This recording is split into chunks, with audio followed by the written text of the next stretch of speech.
വേദനകളാണ്. Pain, പലതരത്തിലുള്ള വേദനകൾ നമ്മൾ സഹിക്കുന്നുണ്ട്. പലതരത്തിലുള്ള വേദനകൾ.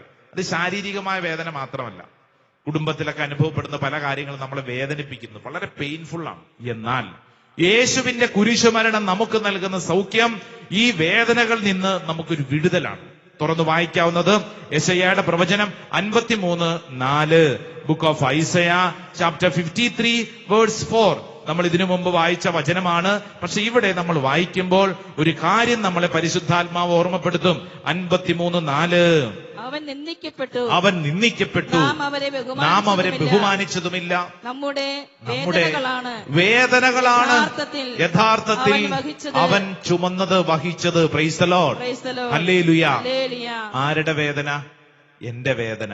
എന്റെ വേദനകളാണ് ഈശോ കാൽവരി കുരിശിലേക്ക് ചുമന്നത്. Praise the Lord. ഇനി ഈ വേദന നീ ചുമന്നുകൊണ്ട് നടക്കേണ്ട. ഈശോ നിനക്ക് വേണ്ടി ആ വേദനകൾ ചുമന്നു കഴിഞ്ഞു. ആമേൻ, ആമേൻ. അടുത്തിരിക്കുന്ന ആളോട് പറഞ്ഞേ, ഇനി നീ വേദന സഹിച്ച് നടക്കണ്ട. ഈശോ നിനക്ക് വേണ്ടി വേദനകൾ ഏറ്റെടുത്ത് കഴിഞ്ഞു. എന്നാൽ അവിടുന്ന് എന്നോട് അരുളി ചെയ്തു, നിനക്കെന്റെ കൃപ മതി.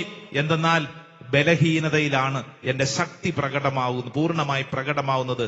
ക്രിസ്തുവിന്റെ ശക്തി എന്റെ മേൽ ആവസിക്കേണ്ടതിന് ഞാൻ പൂർവാധികം സന്തോഷത്തോടെ എന്റെ ബലഹീനതയെക്കുറിച്ച് പ്രസംഗിക്കും. 2 കരങ്ങൾ ഉയർത്തിപ്പിടിച്ച്.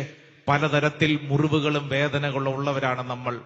ഒത്തിരി സങ്കടം നമ്മുടെ ഉള്ളിലുണ്ട്. ദൈവമേ, എന്റെ അവസ്ഥ ഇങ്ങനെയാണല്ലോ, എന്റെ ജീവിതം ഇങ്ങനെയാണല്ലോ. എന്നാൽ എന്റെ സഹോദര സഹോദരി, കരങ്ങൾ ഉയർത്തിപ്പിടിച്ചുകൊണ്ട് നീ വിശ്വസിക്കുമ്പോൾ ഇതാ ദൈവത്തിന്റെ ആത്മാവ് നിന്നെ പഠിപ്പിക്കുന്ന കാര്യം, ഈ വേദനയെ ഓർത്ത്, ഈ കുറവുകളെ ഓർത്ത് സങ്കടപ്പെട്ടുകൊണ്ടിരിക്കണ്ട. മറിച്ച് നിന്റെ ബലഹീനതയിൽ കർത്താവ് പ്രവർത്തിക്കും. അവിടുന്ന് നിന്നെ ആശ്വസിപ്പിക്കും. നിന്റെ പ്രശ്നത്തിന് പരിഹാരമുണ്ടെന്ന് നിനക്ക് വേണ്ടി കർത്താവ് ചുമന്നു. ആ ചുമന്ന കുരിശിന്റെ ശക്തി നിന്റെ മേൽ പ്രവർത്തിക്കട്ടെ. നിനക്ക് മുമ്പേ ഒരുവൻ കുരിശുമായിട്ട് കടന്നുപോയി.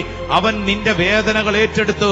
2 കരങ്ങൾ സ്വർഗത്തിലേക്ക് ഉയർത്തിപ്പിടിച്ച് ഹൃദയം തുറന്ന് എന്റെ ഈശോയെ എന്നൊന്ന് വിളിച്ചേ, നാവ് തുറന്ന് വിളിച്ചേ. എനിക്ക് വേണ്ടി കുരിശിൽ മരിച്ചവനെ, എനിക്ക് വേണ്ടി പാടുപീടികൾ ഏറ്റവനെ ഞാൻ വിശ്വസിച്ച് പ്രാർത്ഥിക്കുന്നു. ഈ ശുശ്രൂഷ സമയത്ത് എന്റെ മേലത് സംഭവിക്കപ്പെടട്ടെ. Hallelujah, hallelujah, hallelujah, hallelujah. യേശുവേ, ആരാധന, ആരാധന, ആരാധന, ആരാധന, ആരാധന, ആരാധന, ആരാധന, ആരാധന, ആരാധന, ആരാധന, ആരാധന, ആരാധന, ആരാധന, ആരാധന. പിതാവിന്റെയും പുത്രന്റെയും പരിശുദ്ധാത്മാവിന്റെയും നാമത്തിൽ നെറ്റിയിലൊരു കുരിശടയാളം വരച്ച് സ്വയം ഏറ്റുപറഞ്ഞ് വിശ്വസിക്കണം. എന്റെ വേദനകൾ യേശു ചുമന്നു. ഞാനിനി വേദനകളുടെ അടിമയല്ല. ഹല്ലേലൂയ.